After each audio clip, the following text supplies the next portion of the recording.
watching Sideshow Live. We'll begin the show in just a few minutes.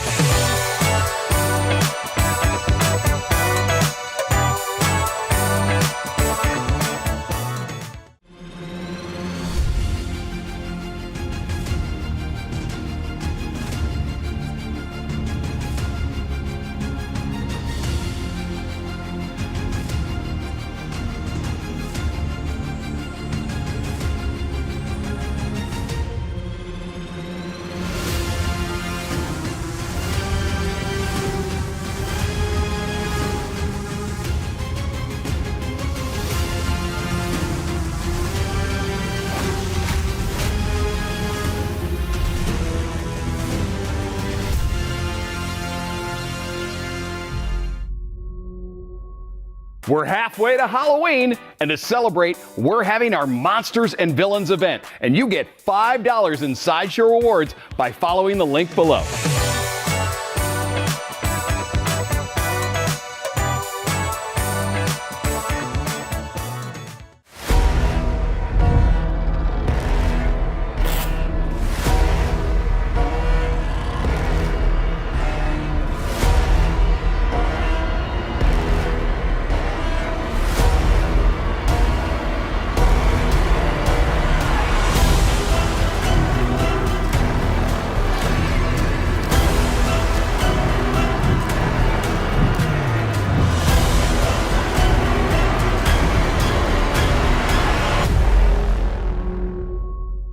Remember to like this video, and if we reach 1,000 likes, we'll be doing a giveaway.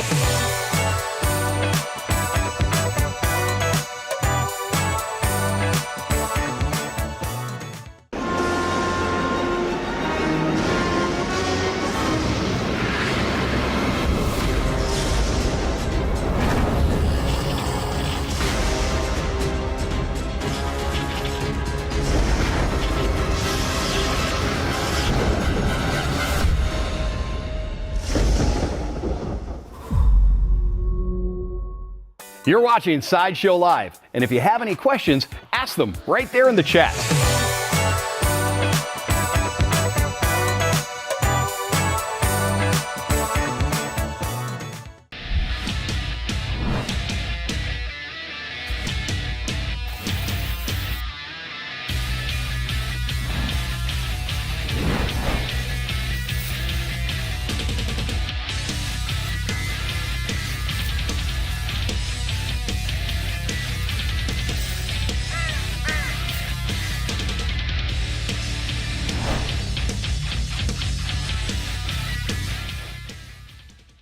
To register for our Monsters and Villains event, follow the link on your screen and receive $5 in Sideshow rewards.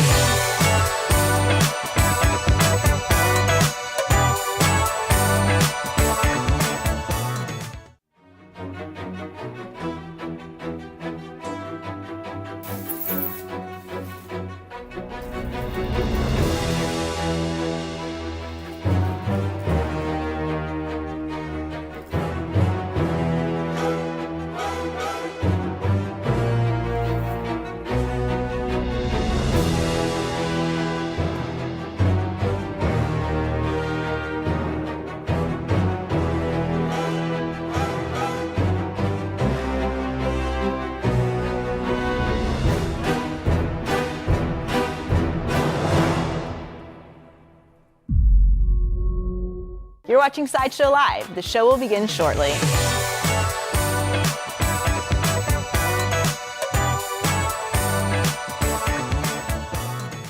It's showtime! Sideshow's Beetlejuice 6-scale figure is dressed to impress. Crafted on a fully articulated body, the fast-talking figure is a must-have for fans of Tim Burton's Beetlejuice.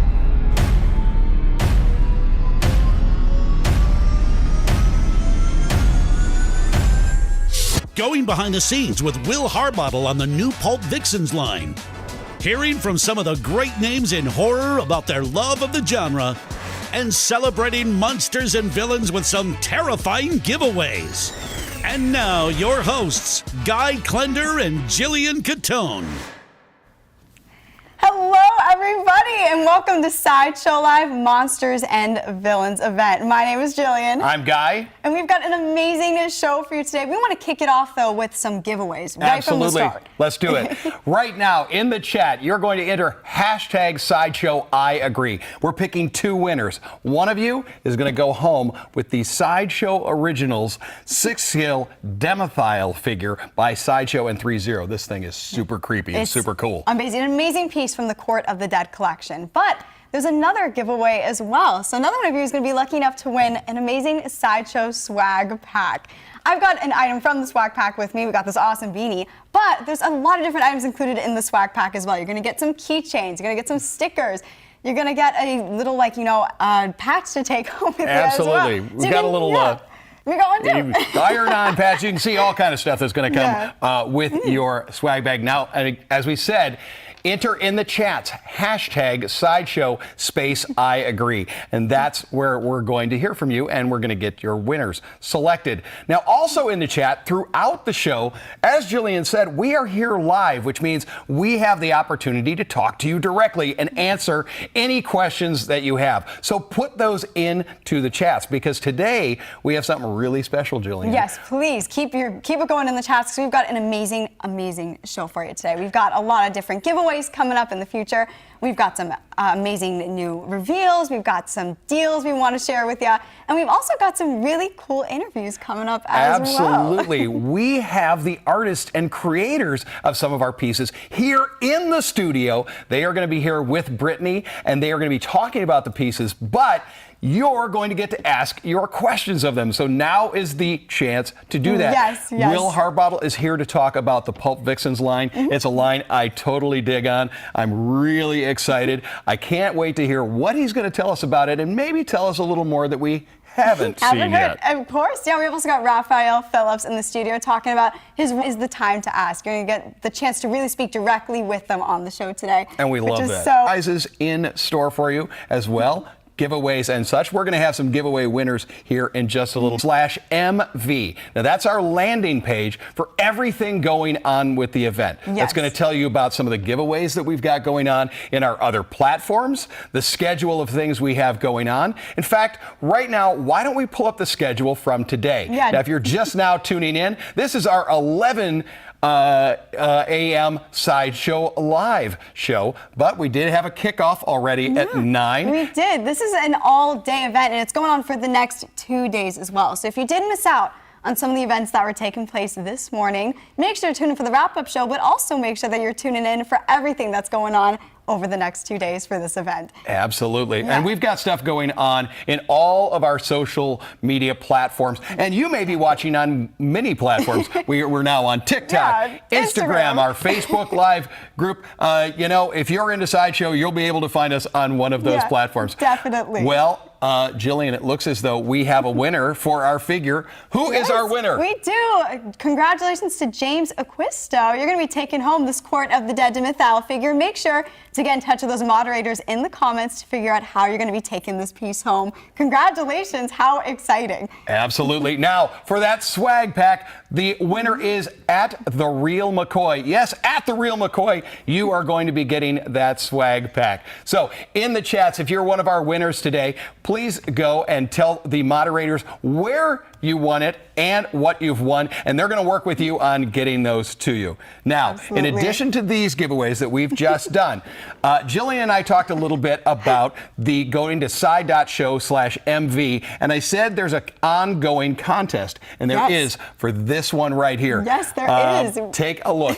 This piece is waitlisted, sold out, desired. The wait list is already full for this one. We are going to be giving away our studio copy of the Black Adam Golden Armor Deluxe version 6-scale figure by Hot Toys. This thing is amazing. The portrait on that is nuts. What an amazing piece. Obviously, you can tell why it's been waitlisted. And this is going to be an ongoing giveaway as well, right? So they've got time. You've got until the 21st to enter this giveaway to take home the very highly coveted Black Adam figure. Absolutely. We've got winners right now. We've got winners coming up later on. And right now, we want to show you, we talked about these artist interviews and brand new pieces. I know. So I think you're going to go a little berserk for this next piece that absolutely. we're bringing up, for sure. You are going to go berserk for this. So let's take a look at a quick sneak peek at the Berserker Rage. And then when we come back, Brittany and Raphael are here in studio to answer your questions. Yeah, so please leave those in the comments. We're so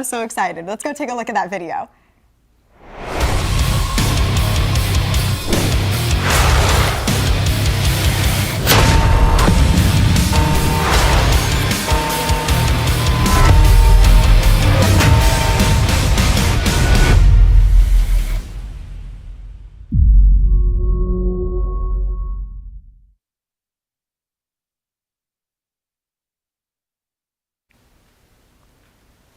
Hey there, my name is Brittany Joyle and welcome back to Sideshow Live. I have a special guest in studio today. This is one of the sculptors over at Sideshow. Please welcome Raphael Phillips.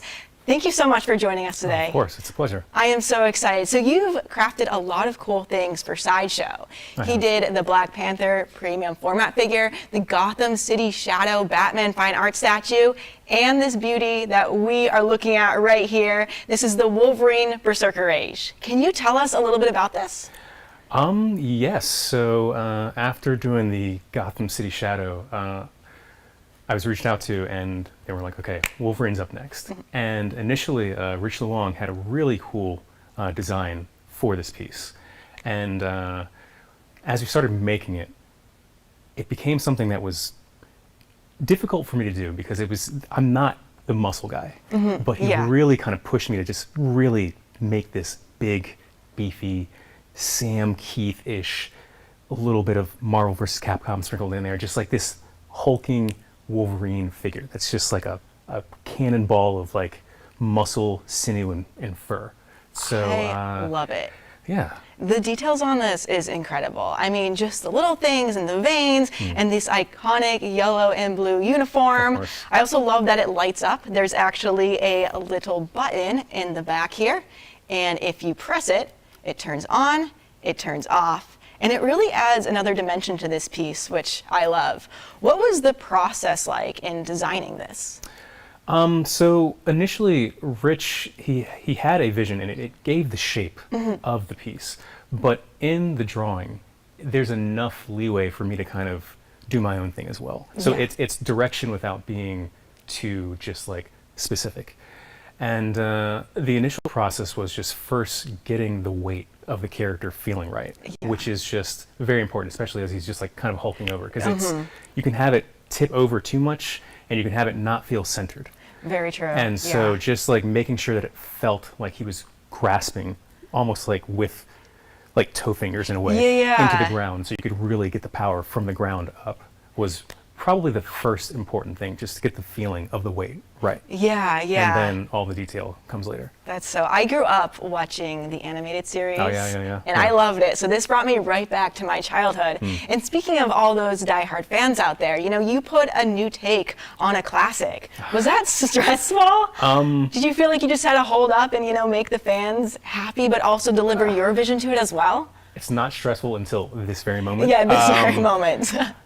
You know, everybody, if you look at comics, if you look at just everything with this character, everybody has their own take. Yes. And so I just wanted to make something that felt like my vision of Wolverine, which was primarily, I mean, I remember, gosh, the first big impression was Jim Lee's Wolverine. Oh, yes. And then, but I think the first comic that actually had a big impression on me in terms of scale was The Max. Yes. And so just kind of making sure that it felt like a comic, but felt pure to the character.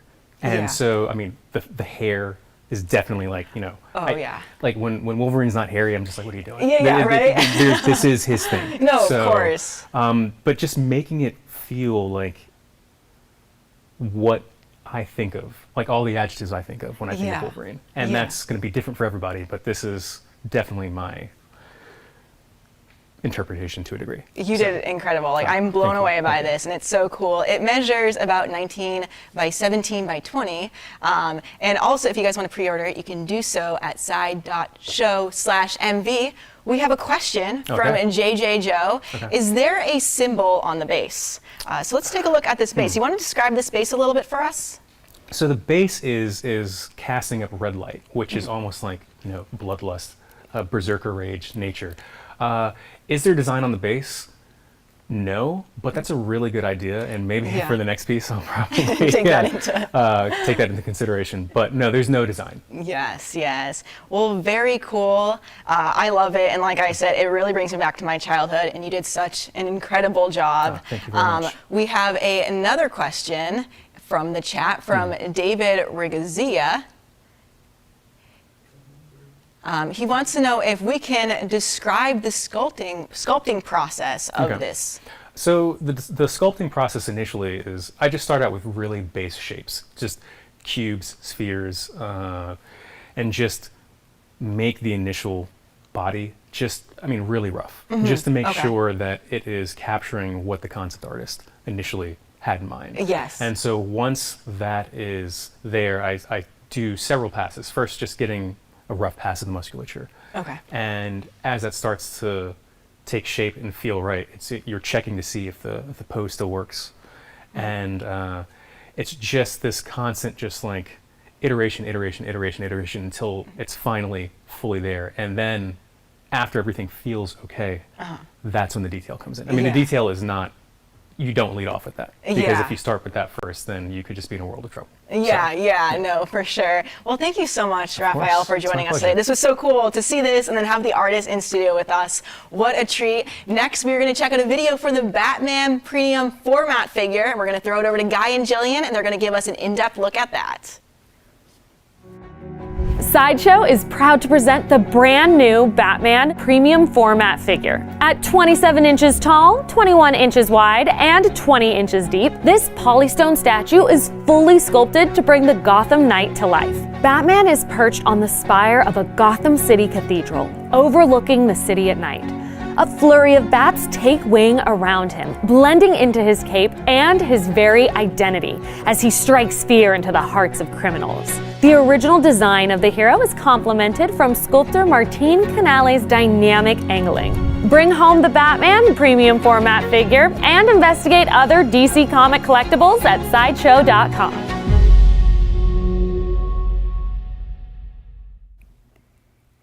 Hey, you are watching Sideshow Live, our Monsters and Villains show. I'm Jillian, we got Guy here, and we're looking at the Batman Premium Format figure that you just watched a video for. This is a heck of a piece. Okay. I know. Now, there's a lot going on when I look at it, but Jillian, what's the first thing? When you take a look at this piece, what's the first thing that goes in your head and you go, oh, that's the standout, or that's what brought me to it? That's such a good question, and honestly, there's so many different things that your eye could be drawn to right away, because this is just such a dynamic, incredible piece. But I mean, I personally am taken right to like the iconic suit, especially the pop of yellow on the belt. This is so reminiscent of like the more traditional style, like earlier depictions of Batman. And while this isn't based on any one specific representation of Batman, I love to see that suit. I love to see that suit depicted here. It just looks amazing. I love it. Going back to the original, as you said, there is that bright pop of color. Yes, we're getting that gray and that deep blue. Yeah. We're getting those that aged bronze tone on the top of a spire of a Gotham building there. But we do get that hint of really bright yellow there. I love that you mentioned this like spire at the top too. I love the color of it. I like that it's like, it really sets the scene as far as like where they are on the top of the building. And you're right that I like the different angles you get in this too, directionally. It's moving in a different way. When we look at that, we've seen statues that are horizontal, ones that are vertical. And this one here kind of is a diagonal line in it, going in with that C curve at the cape. The cape. So I think it's having both of those kind of, I'll say, symbols that are really, really different. Yeah, I agree. The cape is amazing. Just the scale of it alone, how it wraps around the entire statue too. It's all encompassing. It looks incredible to see it in person as well. Yeah, technically, I guess we would say the cape goes from all the way down at the bottom to all the way up at the top. If we could have the camera go down to the base, let's take a look at how this is. We're going to do a little close-up here. We talked about that it's that Gotham spire and that kind of angle, but the way the bats are done here is almost, you know, in comics we get single frames, or in animation you get single frames. This is almost like that flip book of a bat in flight as it kind of goes around into the swirl of the cape, up into that sea, and then in his right hand is where he's grasping the cape, flipping it around. So I just love the big movement in something like this. I was going to say, there's such incredible movement. Have to, you know, really acknowledge the incredible artists that worked on this too, like Martin Canale did an incredible job, paint job as well. It looks incredible by Derek Rosenkrantz and Chi Izuma. It's just so much to love about this. There's really a lot of love and time and effort that went into a piece like this, and it absolutely shows. Absolutely. There is, this is a very cool representation. I like that it is not specific. I like that artistically we kind of went with the idea of Batman and throughout the ages. This is an absolutely spectacular one. Now, I understand we may have some questions in the chats.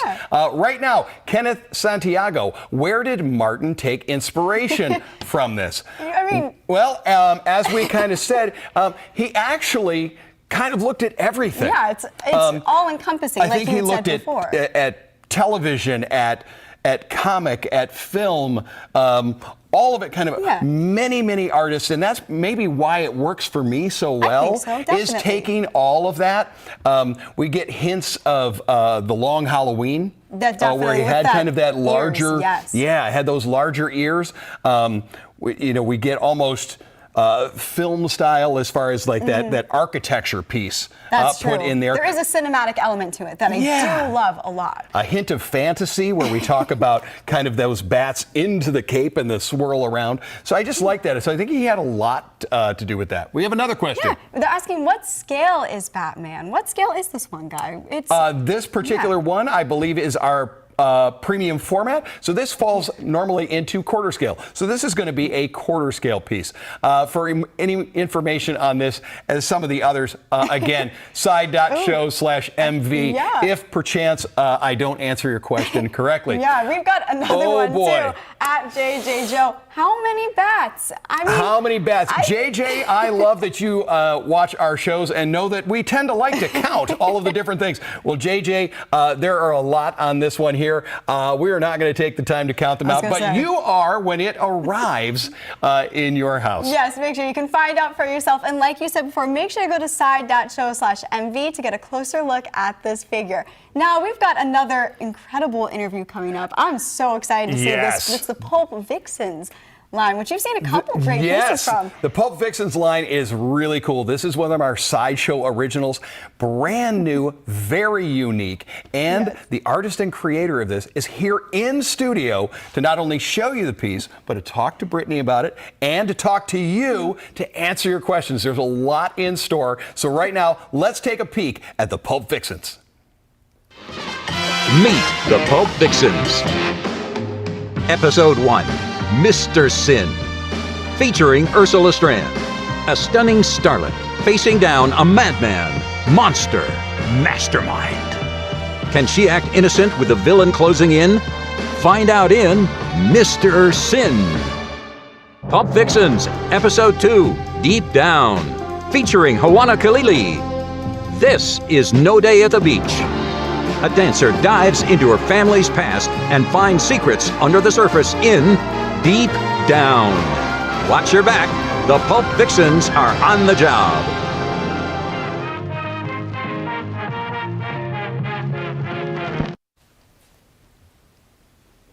Hey there, everybody. Welcome back to Sideshow Live. My name is Brittany Joyle, and I am joined in studio today with Sideshow sculptor Will Harbottle. Will, thank you so much for being here today. My pleasure. I am so excited. You've crafted so many cool things for Sideshow, including Zatanna, Poison Ivy, Deadly Nature, and Fastball Special, as well as this beauty sitting in front of us right now. This is the Mr. Sin premium format figure, part of the Pulp Vixens line. Tell us a little bit about the Pulp Vixens line. Well, I grew up I love all of this stuff that we do, but I grew up as a fan of spy genre. The television shows, Mission Impossible, and the movies, James Bond, and all that stuff. And it's just always been my first love. And when an opportunity came along to do Sideshow Originals, I knew what I wanted to do, and that's a spy homage. So we are crafting a line of female spies. Yes, I love that. I'm all about female leads, females in movies, television shows, Strong books. ladies. That was what as a woman myself, Yeah. it feels very empowering. And so I saw this and I'm like, this is incredible. Let's talk a little bit about this statue here. First of all, I love all the details, from her going through the book and being interrupted by Mr. Sin himself, which is illuminating up here, which is such a cool effect.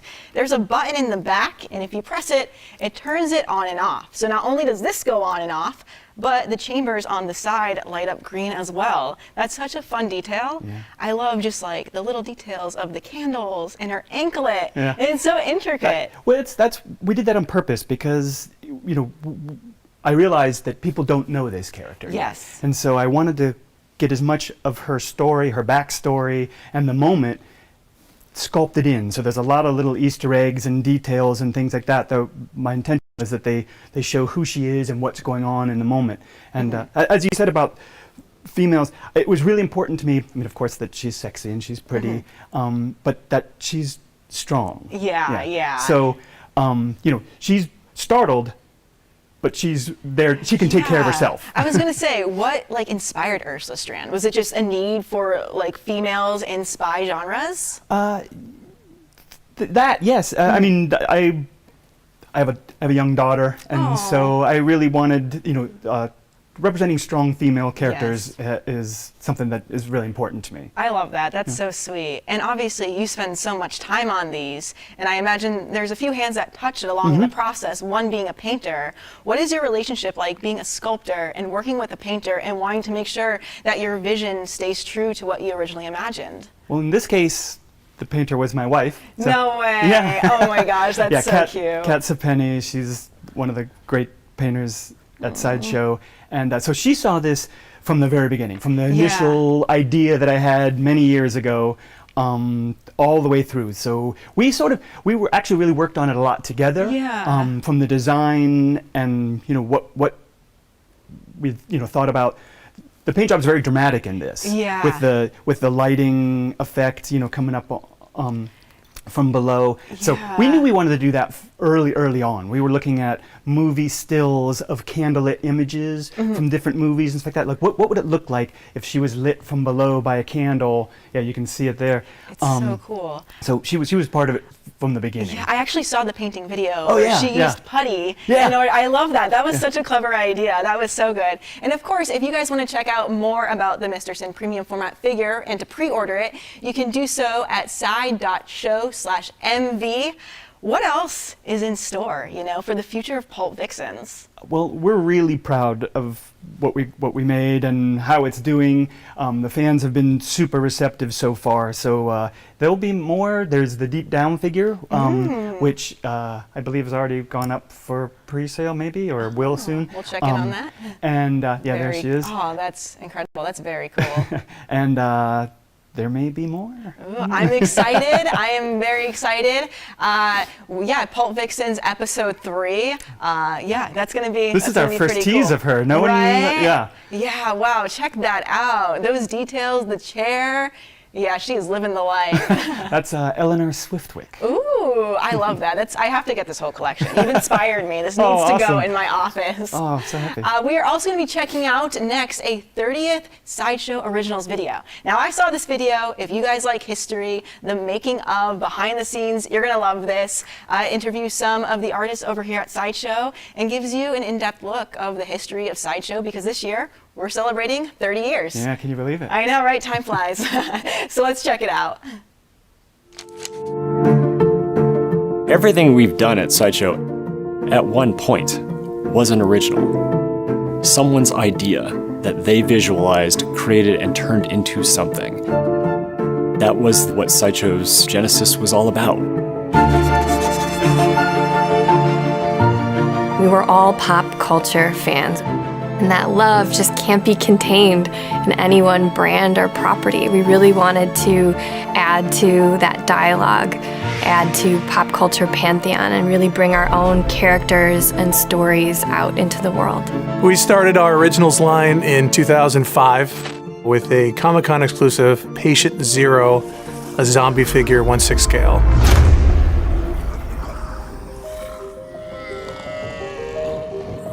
This line was really cool because it was our first avenue into expressing ourselves with our own characters.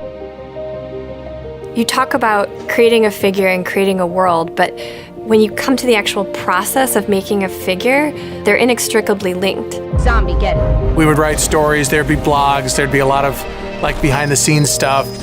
There's so much landscape we can cover. The fact that you weren't tied to anything, you could really explore any avenue, which led us to ask, what should we make next? I think we all grew up watching movies of dinosaurs and playing with little toy dinosaurs when we were young. To all of a sudden be working at a place where we're producing really cool, almost museum-esque versions of these dinosaurs, it was awesome. There was a sense of trying to achieve a credible authenticity while at the same time having a really open palette to express character. Part of it was storytelling, even with some of these fighting each other. We definitely looked at these as actual animals, and we took a snapshot of daily life. In that, we brought in a few people that were well-versed in both the science and were accomplished artists. So after building out collections, the Dead and Dinosauria, we moved off to do singular kind of one-off characters. There was Blackbeard the Pirate, Wyatt Earp and Doc Holliday, Jack the Ripper. All these characters that loom large throughout history. I think we were always trying to put pressure on how far could we go and where could we end up. What is this character known for? Can we take that and bring it to the next level? It was truly a time of freedom in designing pieces, brainstorming. There would be days where somebody would just come in and throw out what you would think would be some kind of wacky idea or something, and some aspects of that would stick or be incorporated into originals. The Reaper General piece that we did was a fairly colossal original. It was the biggest, most ambitious project that we had done for originals to that point. The original piece still sits in my office to this day as one of those artifacts that our 30-year history has created. The Grim Reaper, who became Demethiel, the Reaper General, that was really the first figure that was the foundation of the Court of the Dead property. Vast set of characters. Dark fantasy. Heavy metal Dungeons and Dragons set in hell. The Court of the Dead was really the product of Tom Gilliland and his imagination. Not only did we do statues and move into 6-scale formats, but we were able to do graphic novels and webcomics, officially licensed jewelry, and it just continued to grow from there. We went bigger and better in building out that property than anything we had done before then. I think a lot of that, for a lot of us, really kind of culminated at Comic-Con when we had just that beautiful Court of the Dead display. And just walking through there and knowing, you know, there's a real sense of pride there of creating all of these things. The studio now has this wonderful opportunity to let innumerable other creatives also express similar passion projects. The story doesn't stop where Sideshow leaves off. I hope that the collector picks up that story and continues and builds on that in their own mythology. It's beyond something that's sitting in your living room or on your shelf somewhere. To see that impact feels like we're really doing something very special.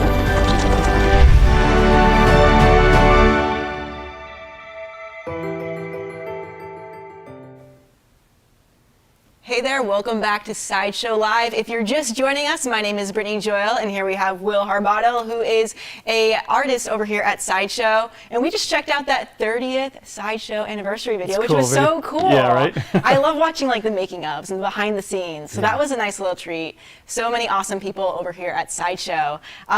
So we talked about the Pulp Vixens line. Very, very exciting. And actually, Dapper Panda said that your wife knocked it out of the park with the Pulp Vixens paint, which I absolutely agree. Totally, yeah. In person, it's just, she killed it. Right.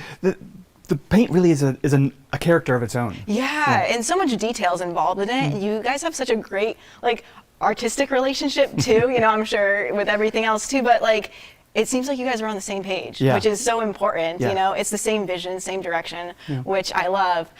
So we actually are going to tease a little bit of the Pulp Vixens episode 3. I'm so excited that we get to show that. It's been a long time coming. Right. So here is a little teaser. How cool is this? I'm excited to figure out what this is all about. Yeah, there's a lot of story in this one. She's a lot of fun. Yeah, no, for sure. And if you guys want to see more teasers coming up, tune in Wednesday, April 17th at 4 o'clock in the Facebook group for another exclusive reveal. You do not want to miss that. That's going to be a fun time. Yeah. I love little sneak peeks. It makes me all excited Of course, right? over here at Sideshow. Well, thank you again for joining us. Oh, absolutely. In It's studio. my pleasure. This was so much fun, and I love, you know, just hearing you talk about something you're so passionate about. Oh. It's such a treat. It makes me excited.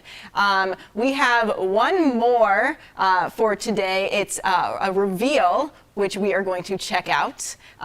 We are going to throw it over to Guy and Jillian that are going to show us some Venom art prints, which are very exciting.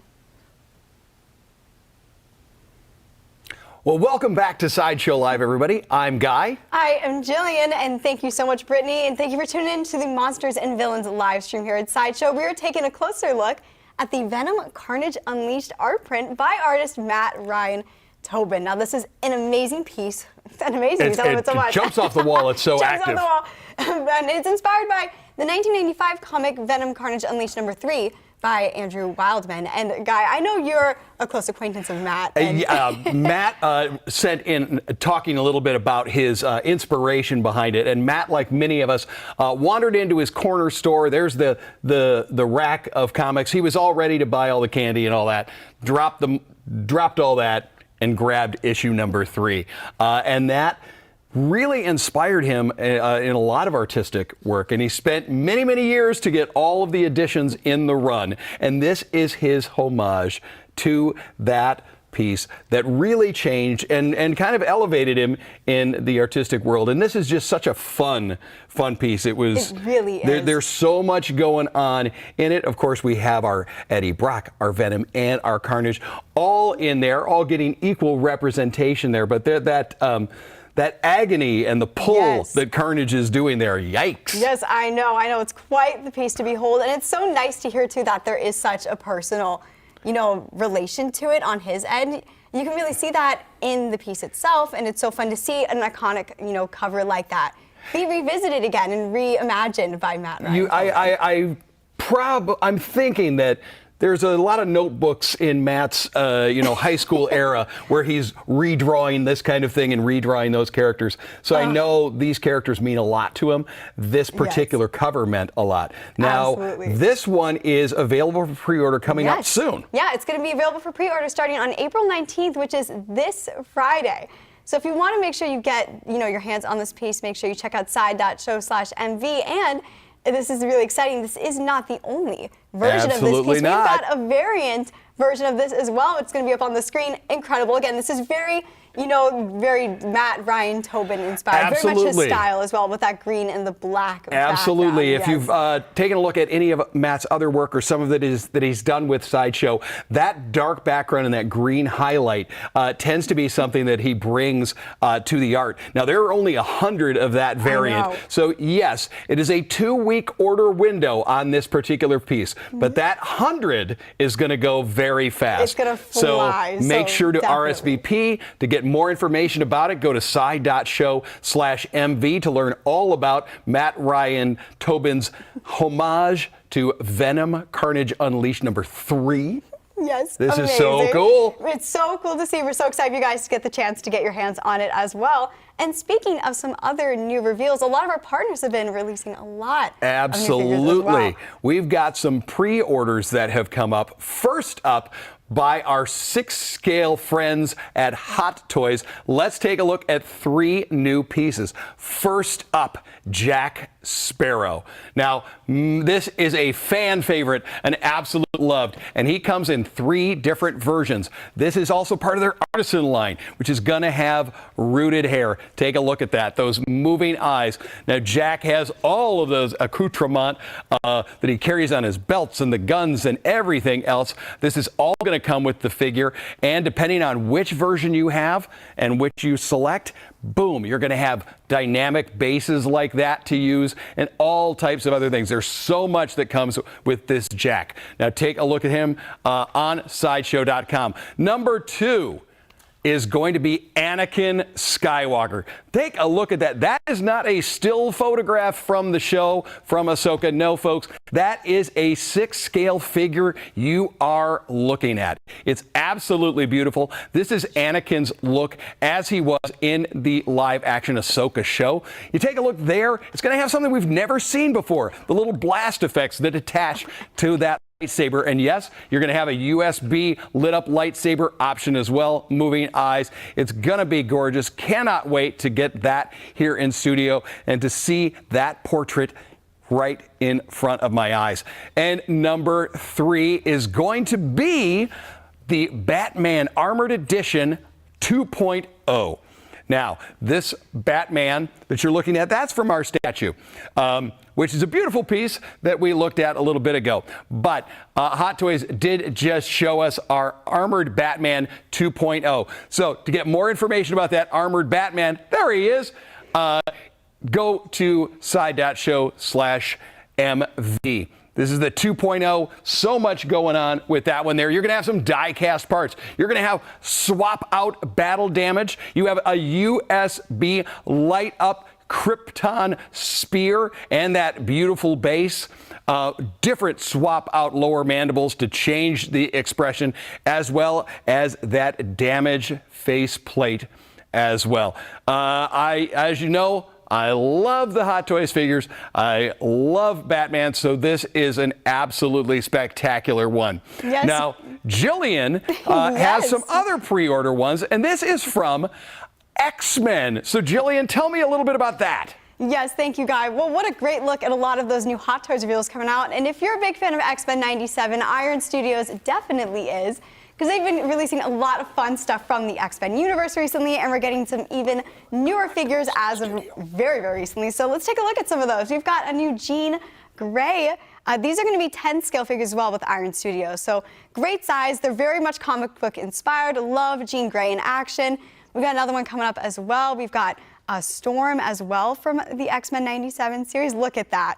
Again, I'm in love with the comic book lines. I'm in love with the 90s comic book inspired look. And you even get that in a Wolverine 10-scale figure as well. We got a lot of Wolverine on the show today. Yeah, he was on the show today. I know. Very exciting to see him make another cameo again. And again, amazing pieces from Iron Studios that we're so excited to be seeing. And these are from, again, very inspired from the new 97 show. So if you've been watching that like we have, this is going to be a really exciting lineup of X-Men figures to get your hands on. Absolutely. Now, you talked about 97. Let's jump back to 1984 from our partners at Premium Collectibles Studio. Take a look at this. From Ghostbusters, the original 1984 film, Gozer the Gozerian. There she is walking down the stairs. This is a quarter scale statue. Absolutely beautiful. Look at the detail in not only that portrait, but also, of course, in that outfit as well. And there are her terror dogs. They are sold separately, but it is sold as a set. So it is the 2 terror dogs. And yes, you do see that they are slightly different sculpt. So it's not the same one done too. So yeah, it's kind of a 3-pack for me on that. But I love the fact that we're getting Gozer the Gozerian and the terror dogs. So thank you, Premium Collectibles Studio. Thank you so much. A lot of amazing new reveals. But we also have some things that are going to be shipping to you. So if you had some things you were waiting on, you're excited to get them in your collection. Absolutely, Yes. absolutely. Now, you've ordered it and you are waiting shipping. Yeah. is one of the brand new pieces. Yes, we've got from the Mighty Nine. Yeah, we've got Caduceus Clay from the Mighty Nine. That's going to be heading your way real soon. What a great figure. I had the pleasure of really working this figure hands-on as well, and so I'm really excited for people to get their hands on that. I like that one. hair. I know. Really, I'm a fan of the big hair. I wish I could rock hair like that myself. I wish I had hair like that. Now, from our Clint Eastwood collection, these are two of our premium formats. Those are going to be our big quarter scale, and that is Harry Callahan from Dirty Harry and Blondie, the man with no name from The Good, the Bad, and the Ugly.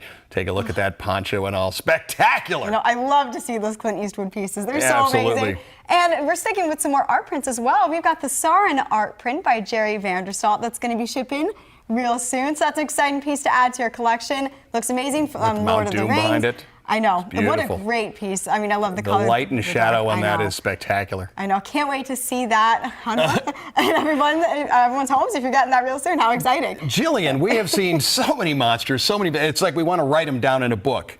Or a book like this, like the Monsters Book of Monsters from Insight Edition. Now, we're going to do a giveaway right now. It is a prop replica. Yep, it actually opens up. And you do have the full book, which is going to be all about the creatures.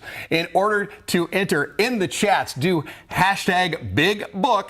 #BigBook, space I agree. And you're agreeing to the terms and conditions of the giveaway, and one of you is going to go home with the Monster Book of Monsters. How exciting. I've loved all the giveaways we've had going on today. This is an amazing piece to add to your collection too.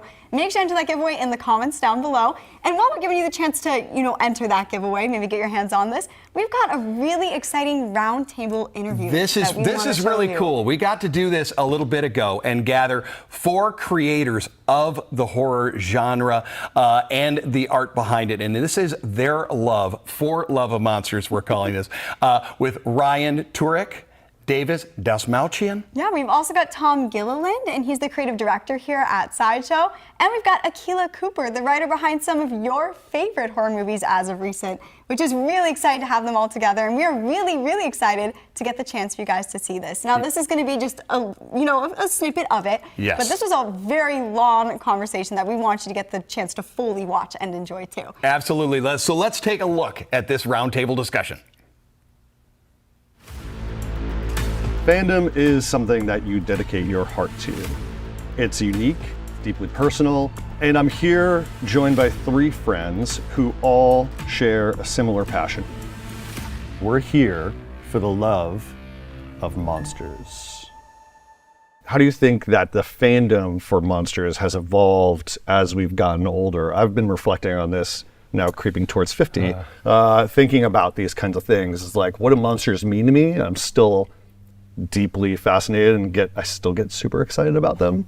But has anything changed? There's a lot of categories, which is interesting. So it was once like, perhaps maybe a good way to put it, it was a library with one giant encyclopedia, but now it's become the entire set. In terms of subgenres or everything else. So whether you're watching, Godzilla or the, sort of big epic monsters to serial killers and everything else, it's like, wow, that is just, and I think the thing that's nice about it too is you're not in for a penny, in for a pound. You could go wherever you want. And I think that's the interesting part is everybody's got something, because at the end of it is that underpinning of what did or didn't scare you, affect you, or otherwise. And that seems to be like, okay, we can all gravitate to different things. And as you tell Pumpkinhead, I'm like, okay, I was a little older then, so I saw it as more of a neat kind of creature movie, and and so it was like, oh yeah, no, I can see all the scares that But I think that's the fun part is I can be drawn back to 8-year-old me, 13-year-old me, 20-year-old me, anywhere along the line, depending on where the movie sits in sort of the genealogy, right? Yes.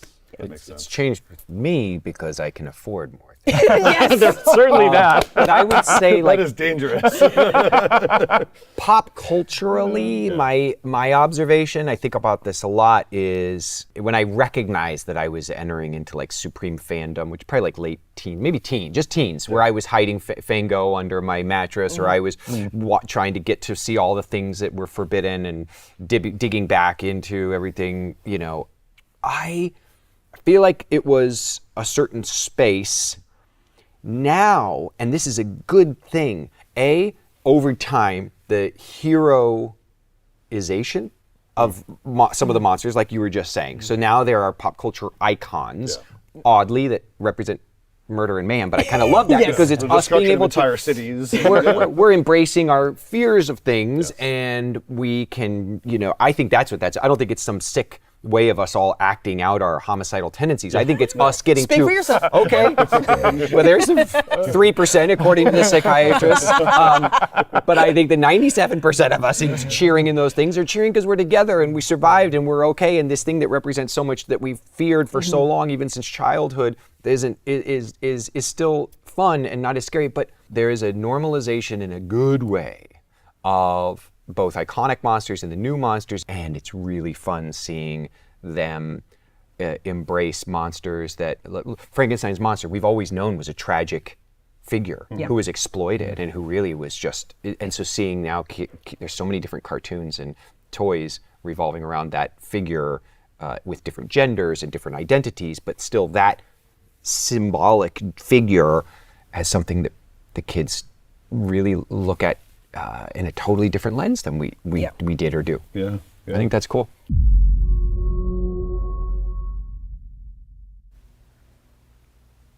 Hey there, everybody. Welcome back to Sideshow Live. My name is Brittany Joyle. And I'm Guy.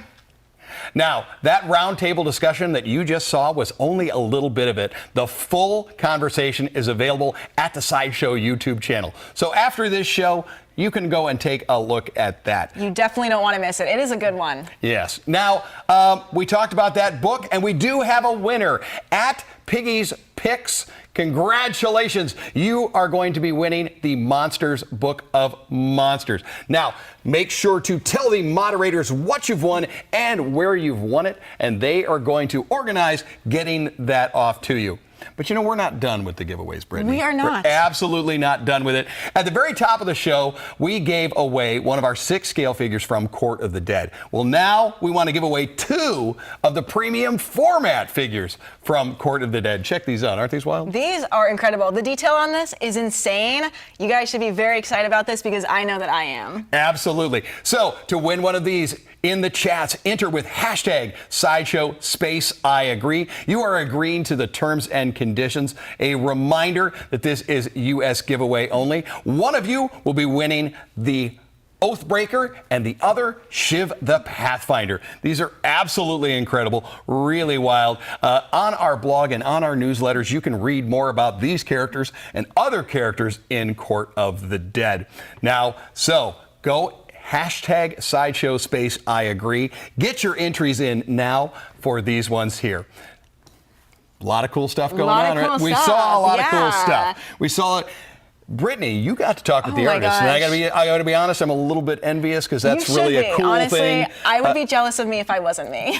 So, with that, let's start with Berserker. Was there something that you learned about that with that conversation that was new to you? The thought process that goes into these pieces, it's so fun to hear artists talk about their artwork, and the passion. I love when people have passion for things, and both of these artists do, and you can tell that. Like, it just glows off them. So to meet them and see the pieces and to talk about it and really get the inside scoop from the sculptors themselves was incredible, and I'm so grateful that I got to do that. Yeah, when Raphael was saying that he doesn't normally do something so muscular, and then I look at that piece and go, really? Because it looks like you're great at it. Seriously, a natural. Yeah, you would have no idea that he doesn't usually do this stuff. And then the Pulp Vixens line. Oh my when they gosh. teased it, I was really impressed by it. I like that it's done in that style. And I like that there's going to be more chapters. I like that Will gave us a little peek at part 3, and I have a feeling there's going to be more and more chapters and stories,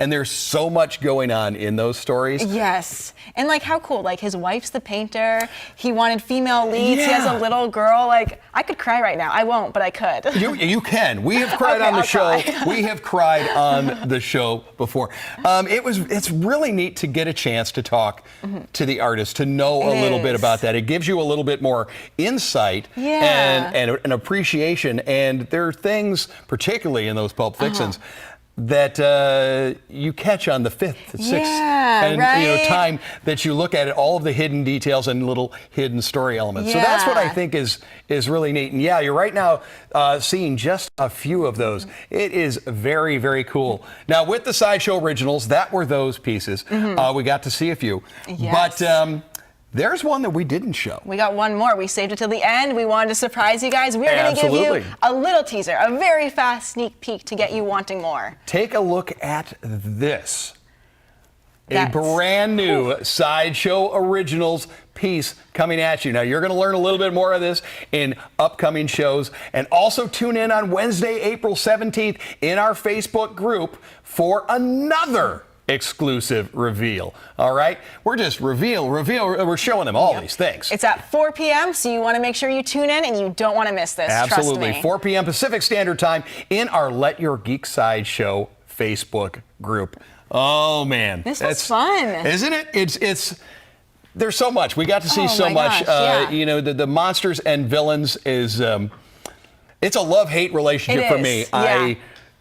I hate that I get so freaked out by it, but at the same point, I love that I do. I love that there's that much going on with it. Court of the Dead, I've watched the evolution of it. The fact that we've been able to give away these is really cool. In 6-scale form, of course, as a 6-scale collector, I really like that they did those. But these things here, there is so much going on. You talk about storytelling in these, and there's so much storytelling on that, on our blog, all of it. Yeah, what was your favorite part oh, boy. This? Favorite part of the show. Okay. Favorite part of the show. There's so many. I feel like it's hard to choose. There's a lot. Britt, I'm going to throw it back to you and say that my favorite thing was getting to hear you talk with Will about the creation of the Pulp Vixens line. Yeah.